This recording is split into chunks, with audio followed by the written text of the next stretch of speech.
আসসালামু আলাইকুম রহমতুল্লাহি ওবরকাতুহ। সম্মানিত দর্শক, বাংলাদেশের রাজনীতিতে চীন ইদানিংকালে খুবই গুরুত্বপূর্ণ হয়ে পড়েছে। কেবল বাংলাদেশ নয়, পাক ভারত উপমহাদেশের রাজনীতিতে এই মুহূর্তে চীন পরাশক্তি। তাদের যে দাপট, এই দাপটের কাছে এখন আমেরিকা শিশু। আফগানিস্তান থেকে শুরু করুন, এই মুহূর্তে রাশিয়া এবং চীন তাদের কৌশলগত পার্টনার হিসেবে পুরো আফগানিস্তানের যে তালেবান সরকার তাদেরকে যেভাবে সাহায্য করছে এবং সহযোগিতা করছে, এবং এই মুহূর্তে আফগান অর্থনীতি যেভাবে ঘুরে দাঁড়িয়েছে এবং আফগান মুদ্রা খুব অল্প সময়ের মধ্যে যে শক্তিমত্তা অর্জন করেছে, যেটি মার্কিন ডলারের সঙ্গে সামঞ্জস্যপূর্ণ। তারা যে সকল মেগা প্রজেক্ট হাতে নিয়েছে, যেগুলো আমেরিকা আফগানিস্তানের মাটিতে থেকে কল্পনাও করতে পারতো না, সেই মেগা প্রজেক্টগুলো, সেটা সেচ, ইরিগেশন এবং সড়ক যোগাযোগ ব্যবস্থা, এই পুরো প্রকল্পগুলো, বিদ্যুৎ থেকে শুরু করে আরও অনেক কিছুতে তাদের যে অবিস্মরণীয় সফলতা, এই সফলতার পেছনে চীনের গুরুত্বপূর্ণ হাত আছে। 2 নম্বর হলো যে শ্রীলঙ্কাতে চীনপন্থী ছিলেন এক গ্রুপ, এখন যারা আছেন তারাও চীনপন্থী, এবং সেখানে বাংলাদেশের মতোই একটা গণ অভ্যুত্থান হলো, এবং এটা আরও ব্যাপক। বাংলাদেশে এটা ছাত্রদের ছিল, আর ওটা একেবারে, এখানে আমরা ছাত্র জনতা বলি, আর ওখানে সত্যিকার অর্থে গণ অভ্যুত্থান। এবং বাংলাদেশে যেমন শেখ হাসিনা সরকারের দুর্নীতি, অনিয়ম, এটার একটা সীমা অতিক্রম করে ফেলেছিল, কিন্তু মহেন্দ্র রাজাপাকসের যে ইতিহাস, ঐতিহ্য, তার বিরুদ্ধে অনেক অভিযোগ ছিল, কিন্তু সেটা একটা নির্দিষ্ট সীমার মধ্যে ছিল। এবং শ্রীলঙ্কার ইতিহাসে মহেন্দ্র রাজাপাকসের যে ইতিহাস, বিশেষ করে তামিল যুদ্ধ যখন চলছিল, গেরিলা যুদ্ধ চলছিল, সেই যুদ্ধে তার যে অবিস্মরণীয় অবদান, এই কারণে তিনি কিন্তু মোস্টলি রেসপেক্টেড ওয়ার হিরো। তো তার মতো মানুষকে সপরিবারে শ্রীলঙ্কা ছাড়তে হয়েছে, এবং পুরো অর্থনীতি দেউলিয়া হয়ে গিয়েছিল। বাংলাদেশ কিন্তু শ্রীলঙ্কার মতো দেউলিয়া হয়নি, এখনও নয়, কিন্তু শ্রীলঙ্কা পুরোপুরি দেউলিয়া হয়ে গিয়েছিল। সেই শ্রীলঙ্কাকে রাজনৈতিকভাবে, অর্থনৈতিকভাবে একটা এরকম স্ট্যাবল অবস্থায় আনা হয়েছে, যেটি অকল্পনীয়, ভারত বা অন্য কোনো দেশ কল্পনাও করতে পারেনি, এবং সেই কাজটি কারা করেছে? চীন করেছে। 3 নম্বরে পাকিস্তানে ইমরান খানের সরকারের পতন, এরপরে আফগানিস্তানের সঙ্গে তাদের যে সীমান্ত সম্পর্ক, সংঘর্ষ, তারপর আমেরিকা চলে যাওয়ার পরে হঠাৎ করে যে আফগান সংকট তৈরি হলো, এটা পুরো পাকিস্তানের স্বাধীনতার, সার্বভৌমত্ব থেকে শুরু করে সব কিছুকে তছনছ করে দিয়েছে। তো সেখানে একটি রাজনৈতিক সরকার বসানো, সেনাবাহিনীর সঙ্গে রাজনীতিবিদদের যে দূরত্ব এমন পর্যায়ে চলে গিয়েছিল যে জনগণ বিক্ষুব্ধ হয়ে ক্যান্টনমেন্টগুলো পুড়িয়ে দিচ্ছিল। সেই জায়গাতে রাজনীতিবিদদের সঙ্গে বৈঠক করে অসম্ভব কতগুলো ঘটনা চীন ঘটিয়েছে। সে চিরশত্রু নওয়াজ শরীফের দল এবং বেনজির ভুট্টো, আসিফ আলী জারদারের দল, পাকিস্তান পিপলস পার্টি, এবং ডিজেল মাওলানা হিসেবে খ্যাত ফজলুর রহমানের দল, এই 3টি দলকে একই প্ল্যাটফর্মে নিয়ে এসেছে এবং সেনাবাহিনীর সঙ্গে তাদের একত্র করে একটা কোয়ালিশন সরকার চীন গঠন করে দিয়েছে, এবং পাকিস্তান এখন স্ট্যাবল, সব দিক থেকে স্ট্যাবল। গেল পাকিস্তান। এরপর আসে নেপাল বলতে এটাকে মনে হতো ভারতের একটা অঙ্গরাজ্য, ভীষণ রকম অঙ্গরাজ্য। সেই অঙ্গরাজ্যটিকে ভারতের কবল থেকে মুক্ত করে এখন সেটাকে ভারতের জন্য একটি বিস্ফোরা হিসেবে তৈরি করে ফেলা হয়েছে, এবং সেটা করেছে চীন। এবং সেখানে কোনো ভারত নেই, কোনো আমেরিকা নেই, কোনো ইউরোপ নাই। এটি এখন মনে হচ্ছে যে চীন এবং নেপাল একই মায়ের পেটের ভাই, 2 ভাই অথবা ভাই বোন। এবং এখন নেপাল ভারতকে ধমক দেয়, তার সাথে যুদ্ধ করতে চায়, এবং সীমান্তে সরাসরি ভারতের যে সেনাবাহিনী তাদের উপর গুলি করে দেয়। গেল নেপালের কথা। এরপর আসেন মায়ানমার। মায়ানমারকে শান্টিং দেওয়ার জন্য, মায়ানমারকে শেষ করে দেওয়ার জন্য একটা আলাদা অ্যাক্ট তৈরি করা হয়েছে, বার্মা অ্যাক্ট। আমেরিকা মায়ানমার এটা পশম স্পর্শ করতে পারেনি। আমাদের ডক্টর মোহাম্মদ ইউনূসের অনেক আগে সেখানে তাদের এজেন্ট সুসিকে নিয়োগ করা হয়েছে, তাকে নোবেল পুরস্কার দেওয়া হয়েছে, কিন্তু কিছুই করতে পারেনি। সুসি আগেও জেল খেটেছে, এখন আবার জেলে আছে। মায়ানমারে 4 থেকে 5টি গ্রুপ যুদ্ধ করছে সেনাবাহিনীর সঙ্গে। প্রায় সবার সঙ্গেই চীন সমপর্যায়ের সম্পর্ক রেখে চলছে। সরকারের সাথেও আছে, বিরোধী পক্ষের সাথে আছে, এবং সেখান থেকে কুইট ইন্ডিয়া, ইন্ডিয়াকে আউট করে দেওয়া হয়েছে। এবং ইন্ডিয়ার যে বিশাল বিশাল ইনভেস্টমেন্ট ছিল, পুরো জায়গার থেকে চীন তাদের কৌশল প্রয়োগ করে উঠিয়ে দিয়েছে। এরপরে আসুন মালদ্বীপে।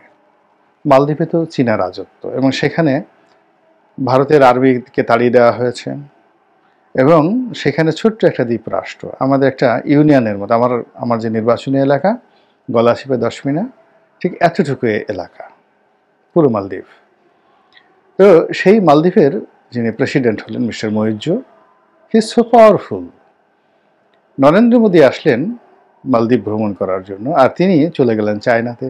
এর চেয়ে অপমাননা থাকে? ধরুন বাংলাদেশে এলেন নরেন্দ্র মোদী ইউনূস সাহেবের সাথে দেখা করার জন্য, তো তিনি চলে গেলেন প্যারিসে, ইউনূস সাহেব, বা চীনে, আর ওনার প্রেস সেক্রেটারি তাদের সঙ্গে নরেন্দ্র মোদী বৈঠক ঠৈঠক করে চলে গেলেন। ঠিক সেম ঘটনা মালদ্বীপে ঘটেছে, এবং এত অপমানের পরেও ভারত মিস্টার মইজ্জুর সঙ্গে এবং মালদ্বীপের সঙ্গে সম্পর্ক রক্ষা করার জন্য মরিয়া হয়ে যত ছোট হওয়া দরকার তাই হচ্ছে।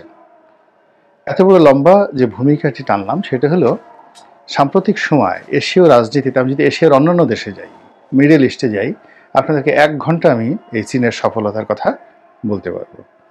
আমি শুধু দক্ষিণ পূর্ব এশিয়াতে এই সফলতার কথাগুলো বললাম এই কারণে যে এখন এই বাংলায় চীন সর্বশক্তি নিয়োগ করেছে। এখানে যে কোনোভাবে হোক তারা বাংলাদেশে তাদের আধিপত্য কায়েম করতে চায়, প্রভুত্ব কায়েম করতে চায়, এবং এই বাংলাদেশের ভূমি ব্যবহার করে তারা আমেরিকাকে এবং ভারতকে একটা উচিত শিক্ষা দিতে চায়। এবং এখানে চীন খুব সুকৌশলে যেভাবে শেখ হাসিনাকে পচিয়েছে, যেভাবে আওয়ামী লীগকে পচিয়েছে, সেখান থেকে আওয়ামী লীগের ফিরতে কতটা সময় লাগবে এটা প্রশ্ন সাপেক্ষ বিষয়। ফিরতে পারবে কিনা দ্বিতীয় প্রশ্ন। আর শেখ হাসিনা এবং তার যে পরিবার, শেখ পরিবারের যে রাজনীতি বাংলাদেশে কিভাবে পুনর্বাসিত হবে, এটি গবেষণার বিষয়। এবং এই পুরো কাজের সঙ্গে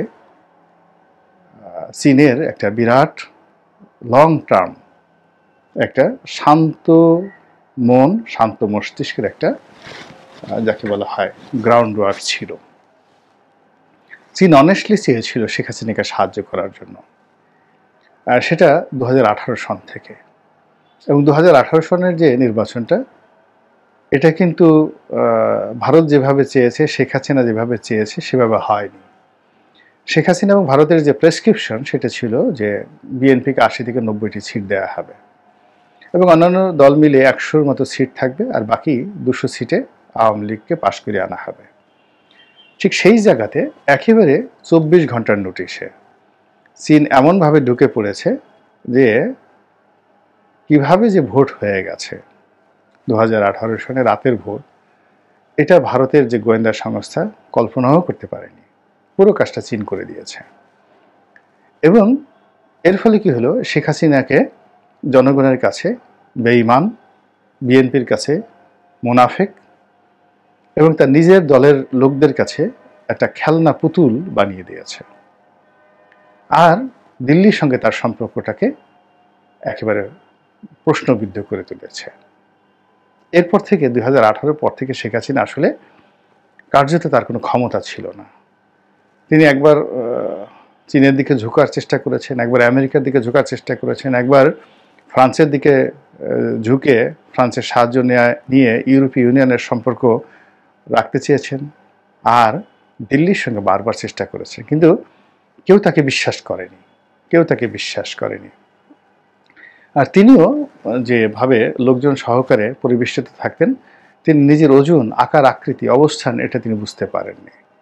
ফলে তাকে বাংলাদেশ থেকে ভারতে চলে যেতে হয়েছে। এখন প্রসঙ্গে আসি, সেটা হলো চীন বাংলাদেশে তৎপরতা চালাচ্ছে। তৎপরতার সঙ্গে তারা পাকিস্তানকে নিয়ে নিয়েছে। এখন তারা ধর্মভিত্তিক সকল দলের সঙ্গে সম্পর্ক রক্ষা করছে, বিএনপির সাথে সম্পর্ক রক্ষা করছে, আর জামাতের সঙ্গে সম্পর্ক রক্ষা করছে সমান তালে। আপনারা দেখেছেন যে বিএনপির একটা বিরাট গ্রুপ ইতিমধ্যে চীন ভ্রমণ করে এসেছে এবং তারা চীনে গিয়ে চীনের কমিউনিস্ট পার্টির লোকদের সাথে কিভাবে বৈঠক করেছে। এবং এই বৈঠকের ফলাফল আপনারা বুঝতে পারবেন যখন বিএনপির ক্ষমতা চলে যাওয়ার পর্যায়ে এসেছিল 2005 সনে। ওই সময়টাতে কিন্তু আওয়ামী লীগকে ডেকে নিয়েছিল চীন, শেখ হাসিনার নেতৃত্বে বেশ কয়েকবার চীনের উচ্চ পর্যায়ের একটি গ্রুপের সাথে, প্রতিনিধির সঙ্গে আওয়ামী লীগের নেতাদের ঘন ঘন বৈঠক হতো। এবং আমি যে ওই সৈয়দ আবুল হোসেনের যে দৌড়ের গল্প বলেছিলাম, ওটা ওই চীনে হয়েছিল। তখন সাবির হোসেন চৌধুরী, ওবায়দুল কাদের সাহেব, আবুল হোসেন সাহেব এবং স্বয়ং শেখ হাসিনা চীনের ভ্রমণে ছিলেন এবং একটা স্পোর্টস স্কুলে যখন তাদেরকে নেওয়া হলো, সেখানে এই দৌড়ের ঘটনাটি ঘটেছিল। তো এখন এই যে ক্ষমতায় বিএনপি, কিন্তু আওয়ামী লীগের লোকদেরকে তারা টেনে নিচ্ছে, এটা বিএনপি তখন কাউন্ট করতে পারেনি এবং তারপরে কিন্তু আওয়ামী লীগই ক্ষমতায় এসেছে 1/11-এর পর।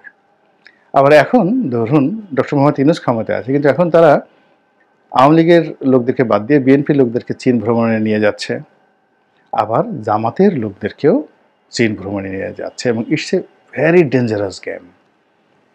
এবং আপনারা নিশ্চিত থাকেন যে আগামীতে যদি চীন চায় জামাত ক্ষমতায় আসবে, যে কোনো ফর্মে, যে কোনো মূল্যে, যে কোনো স্ট্রাকচারে জামাতি ক্ষমতায় আসবে। আর চীন যদি চায় বিএনপি ক্ষমতায় আসবে, তাহলে বিএনপি ক্ষমতায় আসবে। এবং এখানে যে সমস্যাটা হবে সেটা হলো, জামাত যদি ক্ষমতায় আসে, বিএনপির অস্তিত্ব হয়ে যাবে জাতীয় পার্টির মতো এবং তারা সঙ্গত কারণে নিরাপত্তার জন্য আওয়ামী লীগকে ওয়াকওভার দেবে। আবার বিএনপি যদি ক্ষমতায় আসে, তারাও কিন্তু জামাতকে নির্মূল করার জন্য সর্বশক্তি নিয়োগ করবে এবং তারাও তাদের মাঝামাঝি, জামাত এবং তাদের মাঝামাঝি একটি শক্তিশালী দল আওয়ামী লীগকে দাঁড় করিয়ে দেবে। এবং এখানে চীনের জন্য সবচেয়ে সুবিধাজনক বিষয় হলো, যারাই রাজনীতির ময়দানে আছে তাদের সবার সঙ্গে তাদের সংযোগ আছে, সম্পর্ক আছে এবং কেউ তাদেরকে গালি দেয় না, কেউ তাদেরকে বলে না চীনার সাম্রাজ্যবাদ। তো কাজেই সময় যাচ্ছে, দেখা যাক। সামনে অনেক রাজনীতির খেলাধুলা আছে, অনেক সমীকরণ আছে, অনেক যোগ বিয়োগ আছে, অনেক নায়ক দেখবেন, অনেক নায়িকা দেখবেন, অনেক মঞ্চ তৈরি হবে, আবার অনেক মঞ্চের পর্দা নেমে যাবে, আবার নতুন পর্দা আসবে। আমার তো মনে হয় 5 থেকে 7 বছর, 8 বছর, 10 বছর এই অবস্থা চলতে থাকবে, মোটামুটি একটা স্টেবল অবস্থা আসার জন্য। আল্লাহ আমাদের সবাইকে হেদায়েত দান করুন এবং হেফাজত করুন। আসসালামু আলাইকুম ওয়া রাহমাতুল্লাহি ওয়া বারাকাতুহু।